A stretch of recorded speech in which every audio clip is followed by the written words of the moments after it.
Bonjour, bonjour, bienvenue dans À table avec Annabelle et je commence aujourd'hui en vous partageant un petit témoignage. Je pense qu'on a trouvé dans les commentaires sous une émission. Merci infiniment. Jeune dans le mariage, je découvre beaucoup de réalités sur lesquelles j'ai parfois du mal à mettre des mots. Vos 2 dernières émissions, bon je sais pas c'était lesquelles émissions de À table, mais toutes les 2 dernières émissions sont toujours excellentes, m'ont beaucoup aidé à me sentir moins seule, comprise et ça m'a beaucoup encouragée. Ce que vous faites est très précieux. Merci pour tout. Soyez bénis. Merci beaucoup pour votre commentaire. Et on est heureuse que toutes ces émissions sur tous ces thèmes totalement différents aussi puissent bénir, répondre à différentes questions, différentes thématiques. C'est la beauté, je trouve, de l'émission, entre autres, d'À table avec Annabelle. Mais c'est aussi de pouvoir entendre des témoignages. Et on vous l'a dit en début de semaine, aujourd'hui, on a une émission qui est un petit peu spéciale, qui est même très spéciale, en fait, je dirais, parce que nous sommes avec Philippe, qui n'est nul autre que le fils de Stéphanie. Il y a encore quelqu'un dans l'équipe, il y a quelques minutes, qui vient de découvrir que ta mère était Stéphanie. Ouais, donc imagine la francophonie au complet. Et c'est une émission qui est spéciale, une émission qui est, comme je disais, qui est chère au cœur de Stéphanie, parce qu'aujourd'hui, elle est là aussi en tant que maman avec son fils. Et ensemble, ils vont nous raconter leur histoire, ce par quoi ils ont pu passer, Philippe en tant que Philippe et Stéphanie aussi en tant que maman, parce que derrière ce beau sourire, eh bien Stéphanie, il y a eu pas mal de combats. Quelquefois tu l'as dit sans trop rien révéler parce que tu as voulu respecter la vie de ton fils, mais il y a eu des années pas faciles. Oui, écoute, je pensais même pas, je me dis, faut pas que je sois émue, puis même en commençant, j'étais déjà émue. Donc, oui, franchement, je suis tellement contente de faire cette émission-là avec mon fils. C'est vrai, pour certains qui m'ont vu à travers la Franco partager, je l'ai dit à Montcouvac, qu'on a traversé des moments difficiles. Et aujourd'hui, c'est un jour de victoire, vraiment, de bonté de Dieu. Comment Dieu a fait un miracle dans la vie de Philippe, mais que Philippe a traversé des choses difficiles. Mais juste avant de commencer, je veux dire que je suis fière de toi. Oh, merci. Alors, je suis voilà. fière de toi aussi. Bon. J'ai un petit peu. Je pensais même pas. Déjà, j'ai dit, mais non, je pleure. Mais on savait tous que tu allais être émue, Stéphanie. Mais pas moi, je me dis, ben non, c'est une victoire, mais... oui, bon, on se réjouit. Oui. Mais c'est aussi de reparler un petit peu de tous ces événements, de toutes ces années. Là, on va revenir dans le passé. On revient en quelle année, Philippe? En quelle année tu veux commencer? On peut commencer par le commencement, je suppose. Le fait que j'ai grandi dans une famille chrétienne, en allant à l'église, en allant dans les camps chrétiens, tout ça. Avec quand même une foi, mais sans dire que j'avais une grande relation avec Dieu, tout ça. Il y avait un peu un côté, c'était la culture familiale, c'était un peu le Dieu de mes parents, tout ça. Mais j'avais quand même eu des moments où j'avais un peu goûté à la présence de Dieu, que j'avais une foi et que quand je voyais l'univers, je voyais le monde, tout ça, je voyais Dieu. Donc, clairement, avec une foi dès un jeune âge. Heureusement, ça a été un dépôt, franchement. Ouais. Ça a été un dépôt. Et puis, on va aller directement dans les années de secondaire, donc pour le lycée, pour ceux qui situent. Et là, déjà, quand tu es dans l'adolescence, tu commences déjà à toucher à différentes choses, à la drogue, l'alcool. Ouais, ça a commencé plus tranquillement, dans une optique un peu plus festive, récréative, donc aussi peut-être des gens autour de moi qui étaient un peu moins des bonnes influences, tout ça. Mon cercle d'amis le plus proche n'était pas nécessairement des gens de l'Église, même si à l'adolescence je vais encore à l'Église. J'ai des amis chrétiens, des connaissances chrétiennes, mais c'est pas la partie importante de mon cercle social, si on veut. Et donc, la consommation en rentre tranquillement, un peu plus des fêtes ou des parties, comme on appelle ici au Québec. Consommation d'alcool, fumer de la marijuana, tout ça. Mais c'est vraiment plus occasionnel à ce moment-là de ma vie. Toi, t'es au courant de tout ça? Ben oui, non. Je te dirais qu'il y a une bonne période que même quand il a commencé, pour l'anecdote, à consommer de la marijuana, j'étais tellement naïve dans mon monde que je suis rentrée à la maison puis j'ai dit à mon mari, ça sent la moufette chez nous. Franchement, je pense qu'on a une moufette dans le garage. Moi, je soupçonnais rien du tout. Moi, mon fils, tout était parfait dans le meilleur des mondes, tu vois. Donc, c'est là que je me suis dit, ben franchement, non, j'étais pas au courant.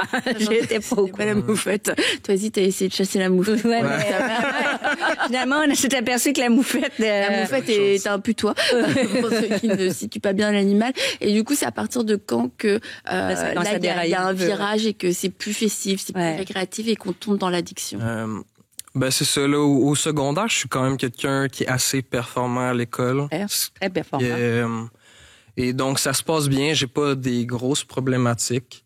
C'est plus après, ici au Québec, on a le cégep après le secondaire. Donc là, on arrive à 18 ans environ, c'est ça? Ouais, 17-18 ans. Et donc là, ça commence vraiment à prendre une plus grosse partie dans ma vie. Et là aussi, j'ai ma voiture. J'arrive à l'âge adulte où mes parents, ils peuvent plus trop me dire quoi faire. Okay. Donc, je fais un peu à ma tête, je rentre à l'heure que je veux. Et là, je fais beaucoup la fête. Et là, c'est aussi, je ne vais plus à l'école. Je manque de plus en plus de cours parce que je suis trop lendemain de veille. J'ai trop la gueule de bois. Tout ça. Donc, tranquillement, je commence à avoir plus des bons résultats à l'école et tranquillement, je vais abandonner l'école. Ce qui fait un drame pour moi. Le jour où il m'a annoncé qu'il arrêtait l'école, pour moi, c'était comme la pointe de l'iceberg. Tu vois, parce que l'éducation, c'était une valeur tellement importante chez nous. Donc là, ça a commencé à encaisser, tu vois. Et je me disais qu'il y a quelque chose en dessous de ça. Donc, voilà, Phil. Donc, ça, c'est quelque chose qui va jouer. Après, il y a plusieurs choses qui vont embarquer dans ces années-là. Rupture amoureuse, des voyages un peu comme aussi... J'étais encore en lien un peu avec l'Église, donc je vais faire un voyage missionnaire. Et ça, je vais aller juste après le tremblement de terre en Haïti. Okay. Et je vais vraiment voir un côté de la vie qui est dur. Je vais vraiment voir le pire de l'homme puis le pire de la misère humaine. Et ça va m'amener aussi un peu une colère contre Dieu, de me dire pourquoi ça peut prendre place, pourquoi tu tolères ça. D'autant plus dans un pays où les gens, ils sont très croyants. Bon, après, il y a d'autres croyances aussi qui sont un peu plus à l'encontre de Dieu là-bas, mais ça m'amène un peu une colère avec Dieu. Donc, si tu avais vu ce jeune de 15 ans, là, tu as vu le cadavre? J'ai vu une personne qui avait été lapidée dans un marché. Mais j'ai vu un cadavre, en gros. J'ai vu des choses vraiment plus difficiles de la vie, choquantes. Et tout ça, un peu, ça commence à amener le côté que je suis encore dans la fête, mais de plus en plus, il y a un peu c'est sombre. Un mal de vivre, puis une perte d'espoir envers la vie en général. Donc, tout ça commence à s'accumuler. Aussi, le perte d'estime par rapport à l'école, que c'était très important dans ma famille et que j'avais le potentiel de me rendre loin, je pense, académiquement. Mais de fait de la consommation tranquillement qui s'immisce. Et là, il commence à avoir autre chose qui rentre. C'est plus juste l'alcool et la marijuana. Ça va être la cocaïne occasionnellement. Ça va être des pilules de consommation, donc les Xanax, les Percocet, tout ça.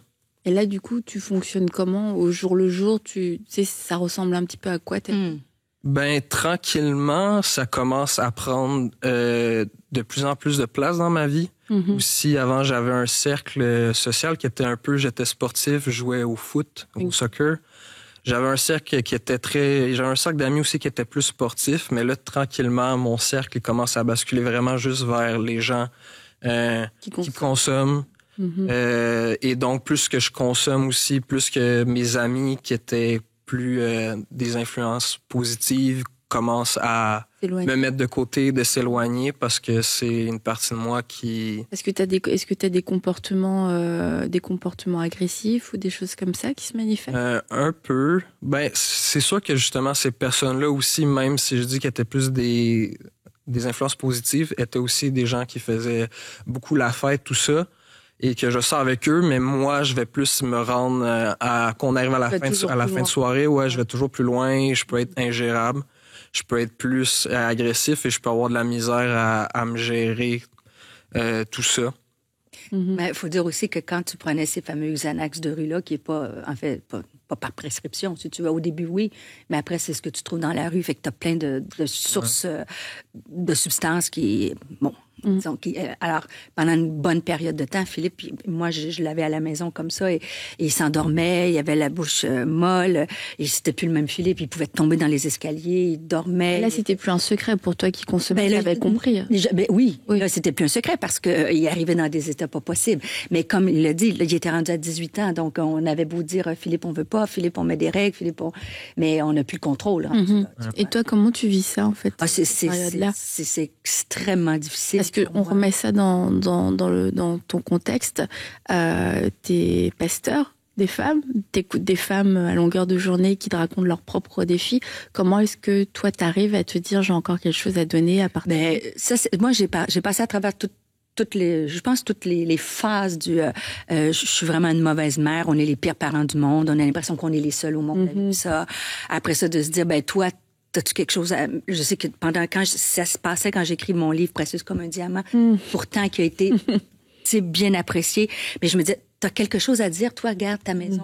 Et après ça, qu'est-ce qu'on a fait? De demander pardon. On a fait des tentatives aussi de réconciliation. Tu sais, c'était pas juste, tu sais, Philippe, on a essayé.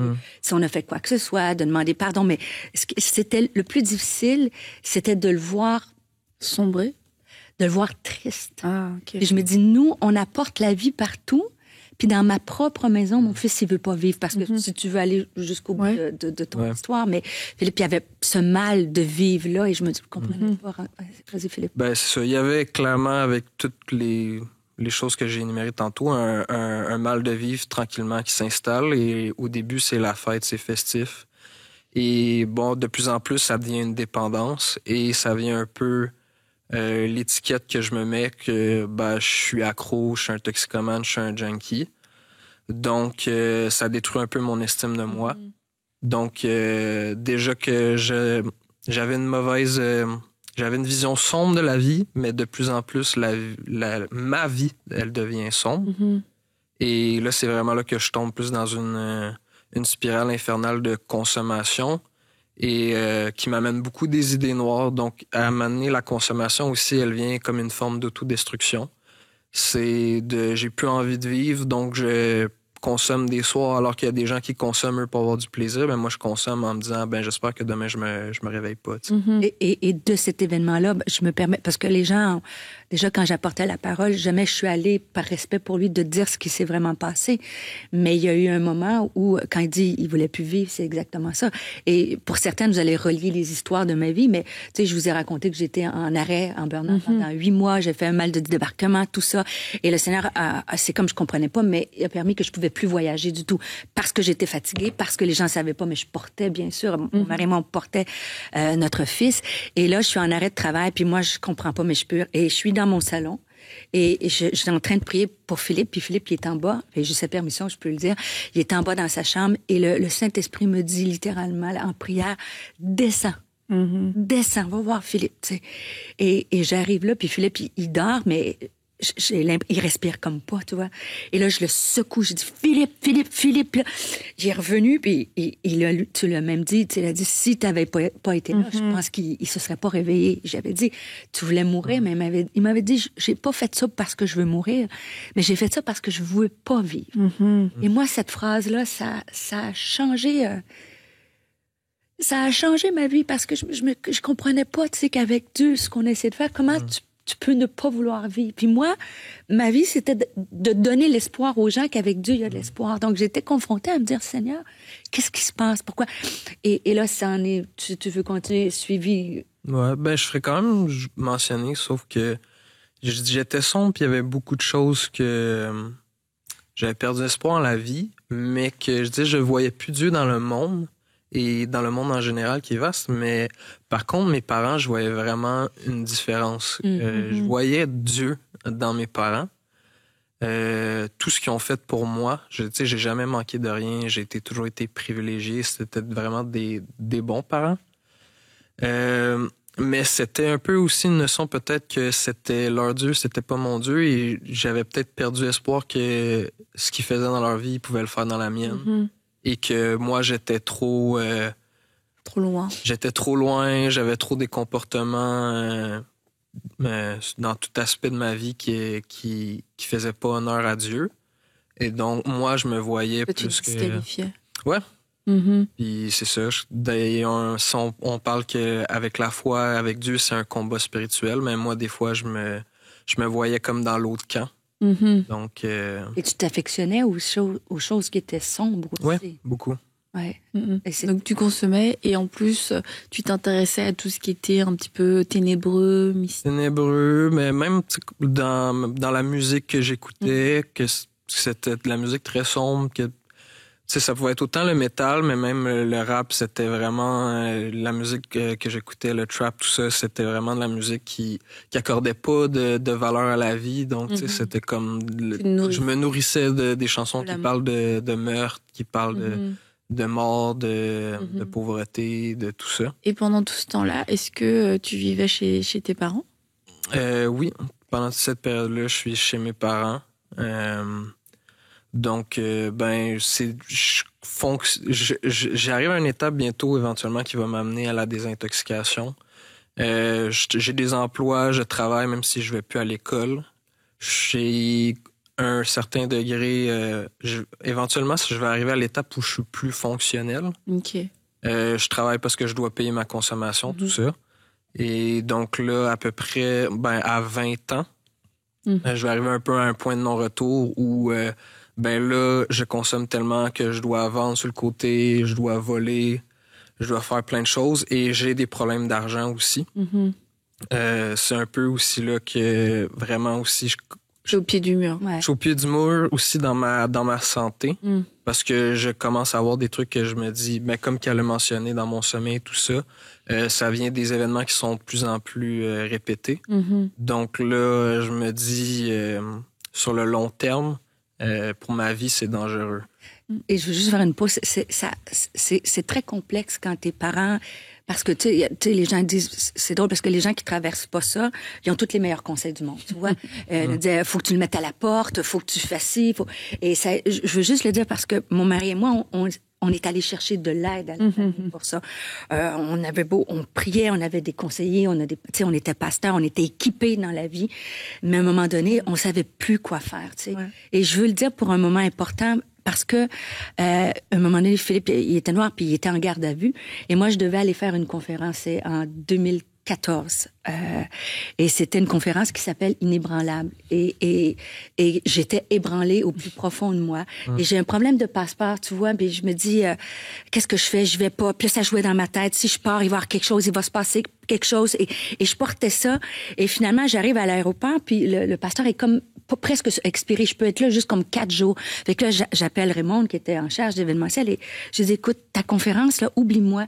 Je suis ébranlée. J'ai rien à dire. Je serais pas capable d'être là.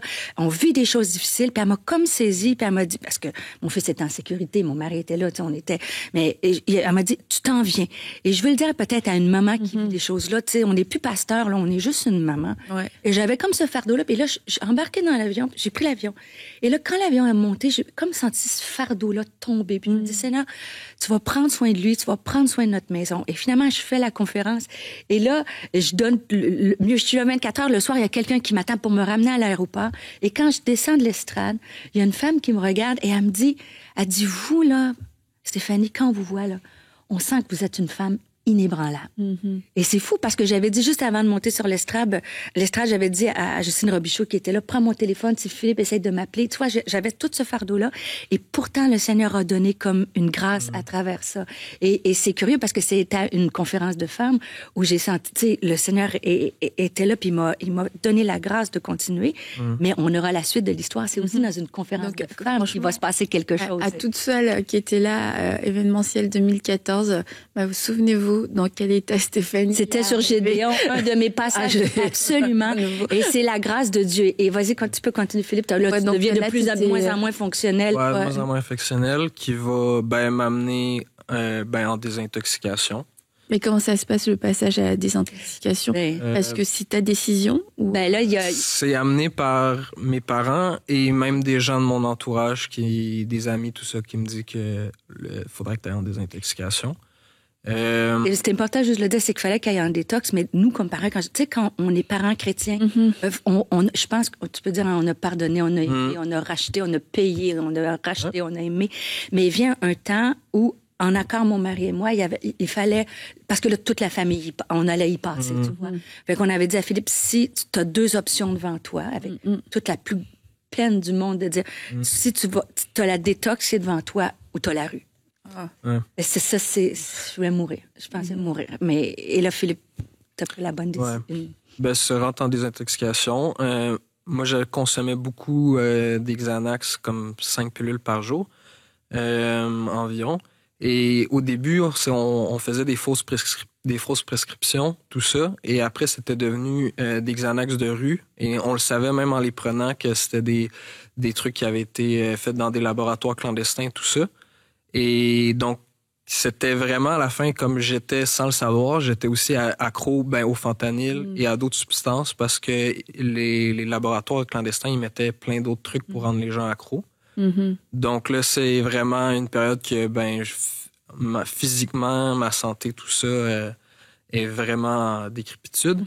Donc là, je rentre en désintoxication qui m'apprend à devenir un consommateur fonctionnel, entre guillemets. Quand je sors de là, Ça reste combien de temps là-bas? 1 mois. 1 mois. Et c'est un mois qui ressemble à quoi? C'était difficile dans un sens parce que j'avais accès à la télévision 1 heure par semaine et 1 appel par semaine. Donc, on n'avait même pas accès à voir l'heure. Donc, c'est un peu une sensation de comme être en prison dans un sens. Et t'es enfermé vraiment avec tous les gens qui ont les plus gros problèmes dans la société parce que j'étais aussi dans un centre où il y avait des gens qui avaient des problèmes de jeu, de substances alcooliques. Des gens qui avaient perdu plein de choses. Des gens, tu sais, j'entendais des histoires de moi j'ai vendu le vélo de mon fils pour aller m'acheter du crack. Tu sais, vraiment, tu vois vraiment le pire de la société. T'as pas trop redonné d'espoir. C'est ça. Quand tu vois plus d'espoir dans le monde, dans la société, c'est sûr qu'elle est là, ça l'amplifie juste ce sentiment-là. Et c'est là pour moi que je sors de là et je deviens plus fonctionnel, donc je fais plus attention à ma façon de consommer, mais je consomme toujours. Et pour moi, c'est là. Est toujours là aussi. Et c'est pour moi, c'est vraiment une démonstration que pour moi, tout est dû à Dieu et que toute la gloire lui revient parce que la désintoxication, ça ne m'a pas guéri du tout. Ça m'a appris à être un peu plus fonctionnel, donc ne pas me rendre à l'article de la mort. Mais c'est vraiment Jésus qui m'a délivré de mes problèmes de consommation, qui a commencé à opérer tranquillement le changement dans ma vie. Tout ça, qui va être des années plus tard, parce que là, après, je fais quand même des années à consommer, mais je suis plus fonctionnel. Tu sais, avant de rentrer en désintoxication, c'était tellement intense que je n'étais plus capable de travailler. Là, je peux maintenir une vie, tout ça.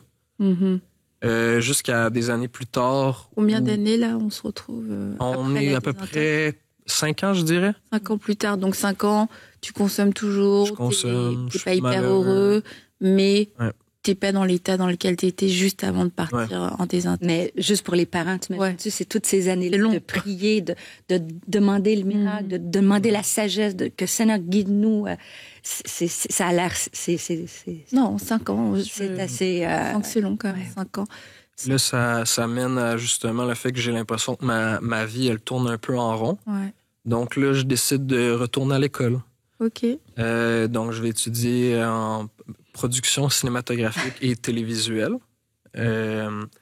Et quand j'arrive à la fin de mon programme, je vais faire un stage. Et là, c'est ma mère qui me parle d'aller faire un stage avec une compagnie en France, qui n'est pas une compagnie chrétienne, mais qui est dirigée... Avec beaucoup de chrétiens. Avec beaucoup de chrétiens et qui est dirigée par un chrétien et qui fait aussi beaucoup de projets chrétiens.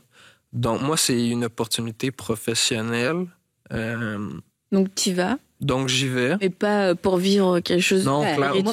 Moi, c'est ma best life. Là. Je m'en vais à Paris avec mon fils. Et tu sais, c'est sûr que j'espérais que que Dieu utilise cette situation-là. Est-ce qu'on peut raconter comment ça s'est passé par la suite ou bien tu veux aller ou je le dis? OK.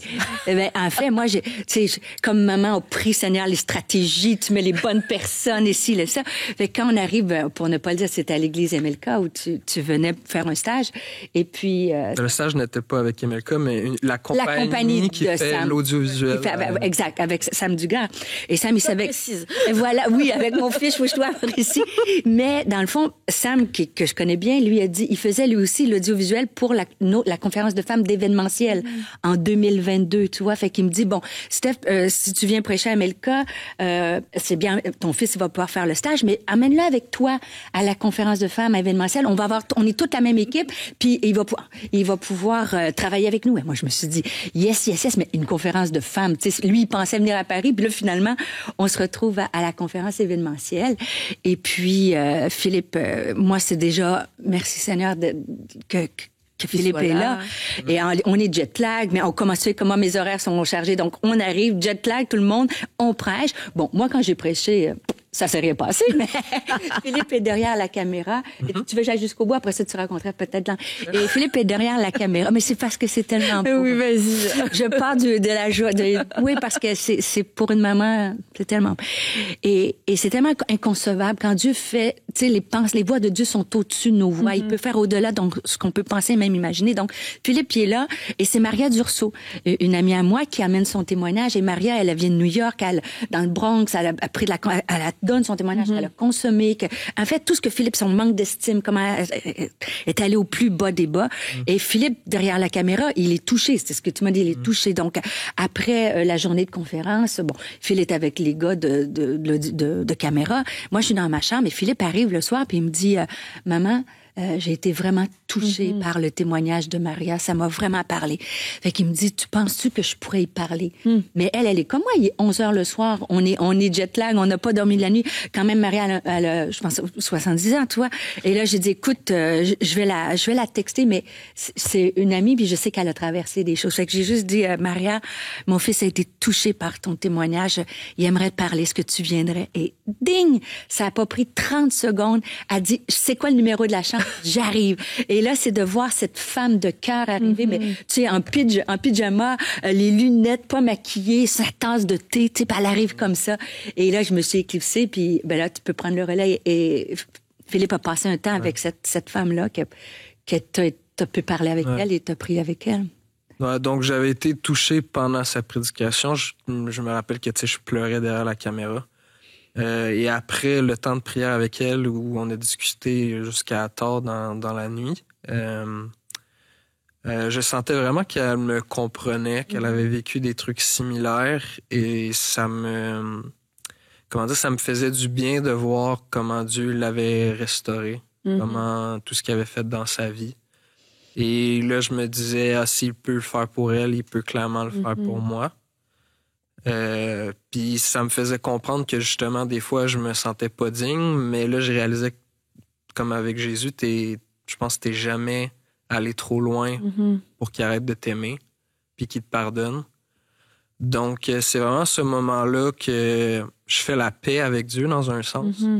Et là quand je reviens au Canada, ben c'est pas le changement drastique du jour au lendemain, mais je sens que... Il y a quelque chose qui s'est enclenché. Ouais, qui s'est enclenché, que j'ai accueilli dans un certain sens le Saint-Esprit, puis là, il veut commencer à faire le travail en moi. Et je me mets aussi à consommer un peu de la musique chrétienne, à écouter des messages. Je vais m'impliquer aussi, j'étais pas très régulier d'aller toujours à l'église, mais je vais m'impliquer aussi à faire les caméras à Nouvelle Vie. Et là, je vais commencer à avoir des gens aussi... autour de moi qui sont des influences positives. Et ça me donne de plus en plus le goût, justement, de vivre une vie chrétienne. En fait, là, à partir de ce moment-là, quand tu as vécu ce temps en France à la conférence de femmes, tu le dis, c'est que tu as fait la paix avec Dieu. Et c'est que, tu vois, dans tout ton témoignage, c'est comme tu n'as pas d'espoir. Il n'y a rien qui te rattache à la vie, qui te donne envie de vivre. Et là, c'est comme, il y a comme quelque chose qui se lève en toi et une nouvelle, c'est ça, un nouvel espoir de se dire, bah, ça vaut la peine. Est-ce que tu es en mode j'essaye où je vais voir ce que ça va donner, ou t'es quand même dans une démarche volontaire et engagée, même si t'en parles pas trop autour de toi? Ouais, je suis engagé. Par contre, justement, je sais que j'ai des choses à corriger dans ma vie. Parce que je suis quelqu'un tu sais, comme autant que j'étais intense dans la consommation, je suis quelqu'un d'all-in. Philippe, c'est un vrai de vrai. Si t'es chrétien, t'es chrétien, c'est un vrai de vrai. Donc, au début, je suis pas nécessairement tant engagé. Je suis engagé un peu, tu sais, mais je sais que j'ai des choses à corriger dans ma vie. Mais tranquillement, je prie de plus en plus. Je recherche de plus en plus vraiment à la présence de Dieu. Et, comme je dis, de corriger ma vie. Et nous, on le voit on le voit changer. Ouais, vraiment. Le changement, il commence à s'amorcer. Et puis plus que je priais, tout ça, je priais, plus que je cherchais Dieu. Dans des moments de prière particuliers où je me rappelle comme un moment que j'avais vraiment senti que Dieu mettait sur mon cœur, qui me disait t'as perdu 10 ans de ta vie dans un sens, mais je vais te les redonner, puis ça va être mieux. Et puis justement, là, il y a plein de choses qui ont commencé à s'enclencher du moment que je mettais ma vie en ordre. Une des premières étapes une étape qui était aussi majeure, c'est je trouvais pas d'emploi dans mon domaine. Donc, je faisais un emploi que j'aimais pas, même si j'avais eu mon diplôme avec mention. Et donc là, je travaille moi à contrat, mais j'ai pas assez de contrat pour vivre de ça. Je fais un emploi que j'aime pas. Et ça va m'amener éventuellement à travailler ici. À EMCI. À EMCI. Et c'est vrai, Philippe, toi, t'es arrivé. Et puis Stéphanie a dit, mais il va bien. Il va bien et tout. Et c'est vrai que je pense que comparé à tout ce que t'avais pu vivre, t'allais bien. Et là, on va sauter quelques étapes. Mais donc, t'arrives à EMCI et t'es en pleine phase de restauration. Tu vis des belles choses avec le Seigneur. Mais en même temps, c'est pas toujours facile. Il y a encore quand même des combats. Et peut-être dire un mot sur ce que tu as pu vivre en étant ici, parce que donc Philippe, il travaille en régie. Oui. Il travaille en régie. C'est lui qui enregistre avec l'équipe de la régie, mais une partie des émissions de À table de sa maman. Mais beau miracle, tu sais, vraiment, c'est extraordinaire de faire le ministère avec son fils. Continue. Voilà. Donc c'est ça. Tu participes. Toi, tu t'enregistres dans la régie des émissions. Donc t'écoutes tout un tas d'émissions à longueur de semaine. Et en fait, ces émissions, c'est dans la parole que Dieu t'a donnée, les 10 ans que t'as perdu. Même dans ces émissions-là, en fait, il y a plein de choses qui te sont redonnées. Ouais. J'en profite d'ailleurs pour saluer mes collègues Josh, Aurel et Hervé, qui sont des bénédictions dans ma vie. Mais c'est sûr que d'être à la semaine longue avec des gens qui sont vraiment ancrés dans une relation avec Dieu, ça change tout. Et de recevoir de l'enseignement. Donc, même là, je reçois beaucoup d'enseignements. Ça m'a permis vraiment spirituellement, ça m'a vraiment donné un boost, un développement spirituel, je pense. J'ai reçu, en travaillant ici, le baptême du Saint-Esprit, donc la prière en langue, tout ça. Et j'ai vécu beaucoup de choses, et même quand il y a eu des moments où j'ai ressenti un peu des attaques qui revenaient des combats, j'ai eu des moments de prière avec ton mari Jérémy et Frank, qui sont vraiment des moments que je sais que je vais me rappeler toute ma vie, qui ont fait une différence. Et ça m'a vraiment confirmé mon identité d'enfant de Dieu, et ça l'a apporté beaucoup. Et aussi dans le processus qu'on dit que Dieu, il me redonnait. Et que ma vie est en règle, que j'ai changé, que maintenant je me sens vraiment en paix devant Dieu de qui je suis. On peut dire que tu ne consommes plus aussi. Ça, c'est sûr. Du tout. Plus du tout. Ça, 100% abstinent. Et par contre, j'étais quelqu'un qui avait des tendances alcooliques, et maintenant Dieu me guérit que je suis capable de prendre un verre et j'ai totalement le contrôle. Donc, c'est plus occasionnel, mais je sais que ça, c'est vraiment Dieu m'a délivré de ça, parce qu'avant, je n'avais pas le contrôle.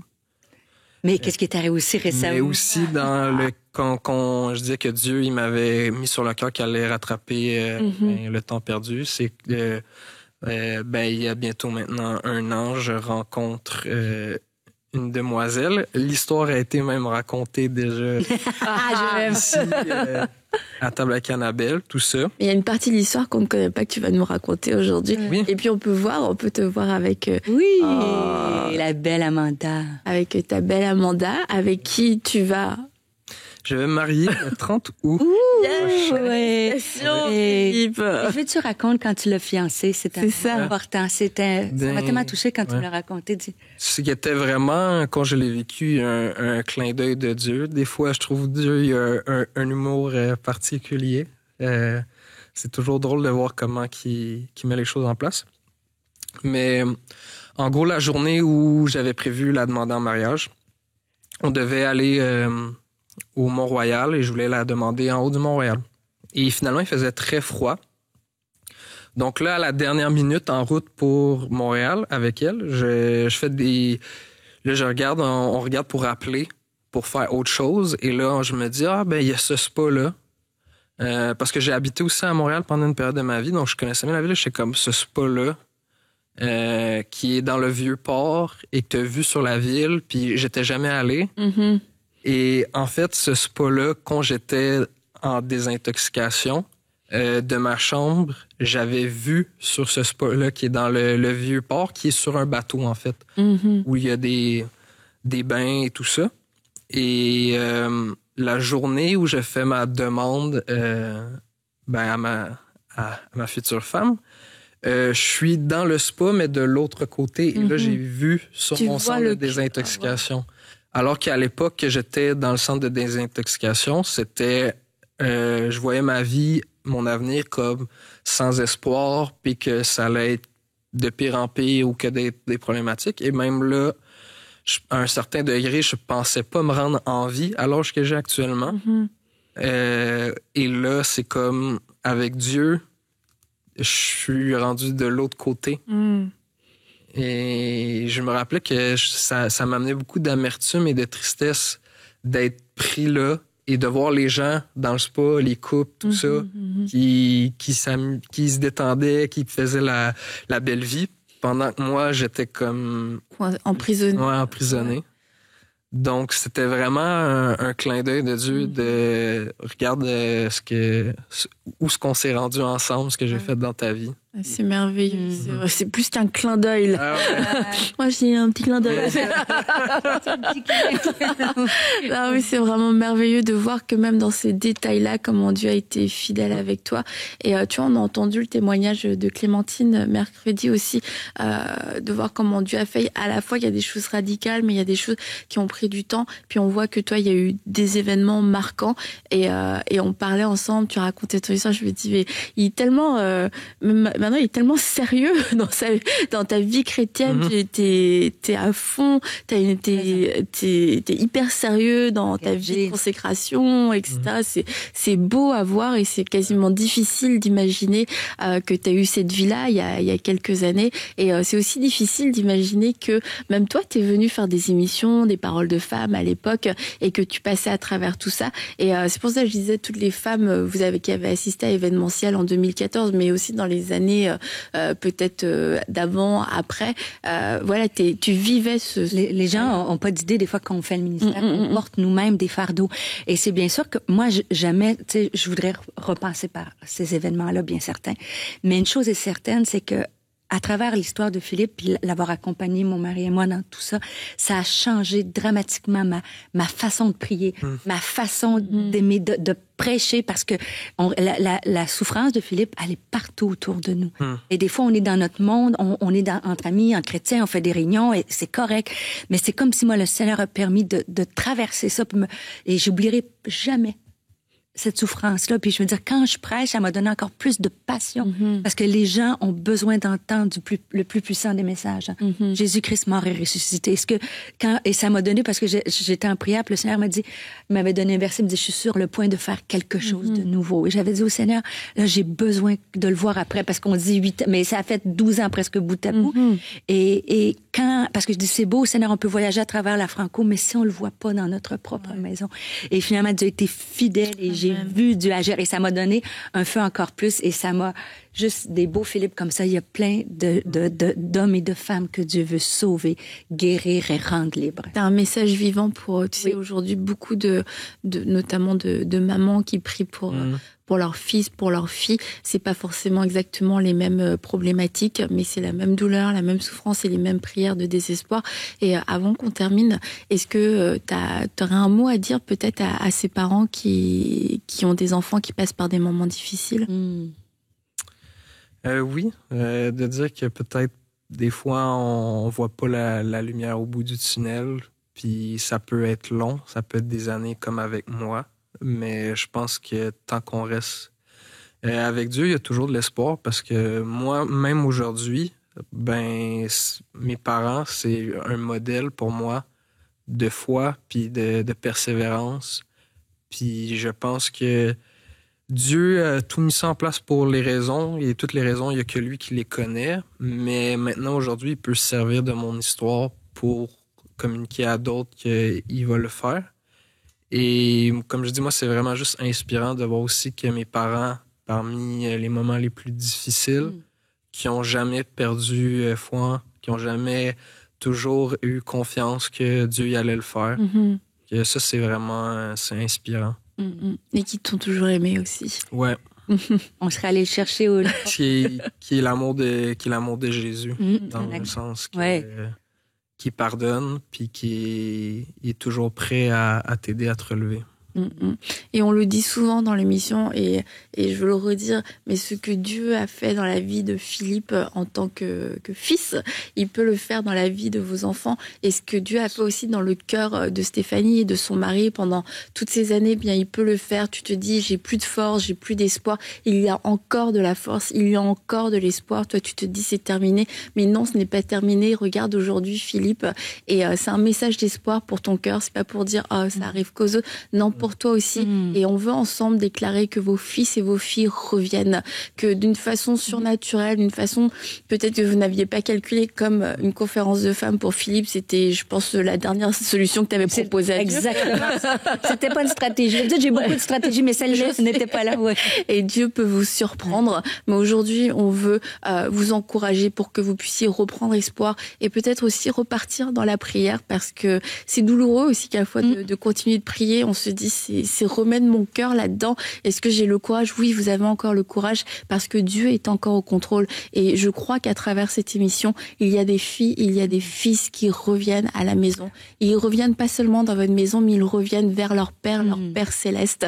C'est la vie de Philippe, c'est une vie qui aujourd'hui, t'as été délivré, on l'a dit, de la drogue, de toute forme d'addiction, de ce mal-être. Mais c'est surtout que t'as fait la paix avec Dieu et qu'aujourd'hui, t'as l'assurance de la vie éternelle. Et que t'es, comme ta mère a dit, t'es all-in. Ah oui, il y a pas de... c'est tout, et ce n'est que le commencement. Et cette parole, vas-y. Je t'aime. Oh, filmez-les, pas moi. Je sais que le Seigneur ne fait que commencer. Il va utiliser ton témoignage. Je suis fière de toi. Amen. Donc voilà, sur ces belles paroles. Et on a été très heureux, Philippe, que tu sois là avec nous. Merci d'avoir partagé pour la première fois ton histoire de façon publique. Et ce sera sûrement pas la dernière d'ailleurs. Et merci Stéphanie aussi d'avoir été courageuse, d'avoir combattu le bon combat pendant toutes ces années et d'avoir été un repère pour beaucoup de femmes dans la francophonie. Et juste de dire que même quand on n'a plus la force, le Seigneur il renouvelle nos forces et toujours continuer à croire qu'il peut le faire parce qu'il est le Dieu de l'impossible. Amen. Donc un grand merci à vous deux. Je vais les laisser vivre un moment, mère, fils. Et on se dit à bientôt. Bye bye.